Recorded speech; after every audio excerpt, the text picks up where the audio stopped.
Dernière mission pour ces opérateurs de l'IGN, l'Institut de l'information géographique et forestière. Après avoir sillonné la France du sud vers le nord, le long de la frontière est du pays, ils effectuent leur dernier relevé de mesures d'altitude. Il y a des petits repères en inox ou des repères en laiton. Et donc, tous les 2 ans, à peu près, on vérifie s'il n'y a pas des mouvements de terrain, justement. C'est pour ça qu'on mesure tous les mêmes repères. Des prises de mesures qui nécessitent une précision extrême. Pour cela, 2 instruments sont employés par ces opérateurs.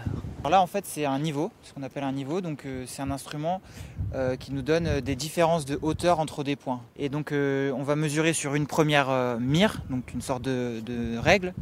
On va mesurer une hauteur. Et puis on va mesurer une deuxième hauteur sur une deuxième mire. Et en fait, avec ça, on peut mesurer une dénivelée, c'est-à-dire une différence de hauteur entre 2 points. Et donc, grâce à ça, on peut mesurer des altitudes. Au total, ce sont des milliers de mesures qui ont été réalisées sur près de 3600 km de parcours, dans un but bien précis.